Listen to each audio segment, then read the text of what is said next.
जय लक्ष्मी नारायण। आप सभी का हमारे चैनल में स्वागत है। आइए योगिनी एकादशी आषाढ़ कृष्ण पक्ष महामात्य के बारे में विस्तार पूर्वक जानते हैं। युधिष्ठिर ने पूछा, हे जनार्दन, अब आप कृपा करके आषाढ़ माह के कृष्ण पक्ष की एकादशी का नाम तथा महामात्य क्या है वर्णन करें। श्री कृष्ण भगवान बोले, आषाढ़ माह के कृष्ण पक्ष की एकादशी का नाम योगिनी एकादशी है।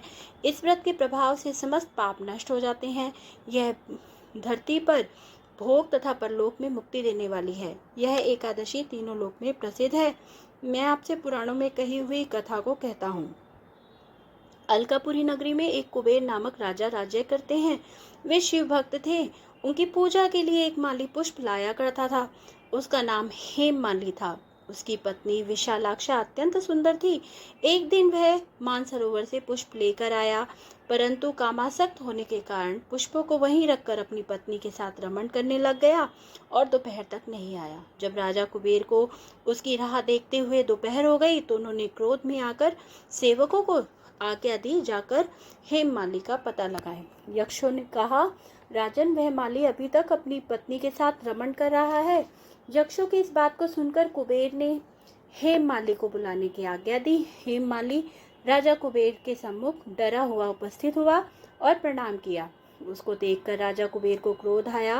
वे भी बोले, हे पापी महानीच, तूने मेरे पूजनीय ईश्वरों के भी ईश्वर शिव जी का अनादर किया है, इसलिए मैं तुझे श्राप देता हूँ।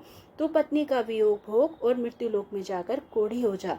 कुबेर जी के श्राप के प्रभाव से वह तुरंत ही स्वर्ग से पृथ्वी पर गिरा और कोढ़ी हो गया। उसकी पत्नी भी अंतर्ध्यान हो गई।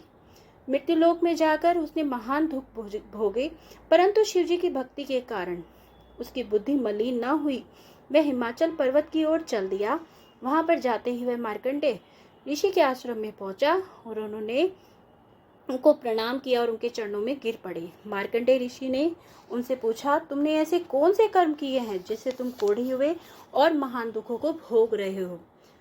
हेममाली बोला, हे मुनि, मैं यक्षराज कुबेर जी का सेवक हूँ। मैं राजा की पूजा के लिए नित्य प्रति पुष्प लाया करता था। एक दिन अपनी पत्नी के साथ विहार करते मुझे देर हो गई और दोपहर तक पुष्प लेकर नहीं पहुंचा, इसलिए उन्होंने मुझे श्राप दिया, पत्नी के वियोग का और मृत्यु लोक में जाकर कोढ़ी होने का। इसलिए मैं कोढ़ी हो गया। अतः आप भी ऐसी कोई उपाय बताएं जिससे मेरी मुक्ति हो। मार्कंडेय ऋषि बोले, तुमने मेरे सन्मुख सत्य वचन कहे हैं, इसलिए मैं तुम्हारे उद्धार के लिए एक व्रत बताता हूँ। यदि तुम आषाढ़ माह के कृष्ण पक्ष की योगिनी एकादशी का व्रत विधि पूर्वक करोगे तो तुम्हारे सभी पाप नष्ट हो जाएंगे। हेममाली ने मुनि के वचनों के अनुसार योगिनी एकादशी का विधि पूर्वक व्रत किया और वह इसके प्रभाव से अपने पुराने रूप में आ गया।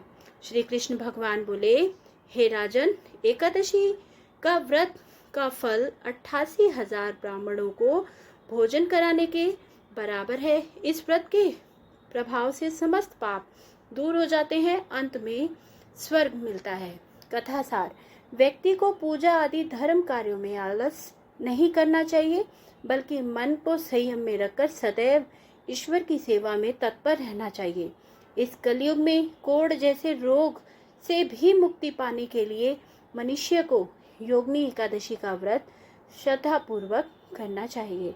राधे राधे, हरे कृष्णा। यदि आप सभी को हमारी वीडियो अच्छी लगती है तो कृपया चैनल को लाइक, शेयर, सब्सक्राइब करें। कमेंट में जय लक्ष्मी नारायण अवश्य लिखें।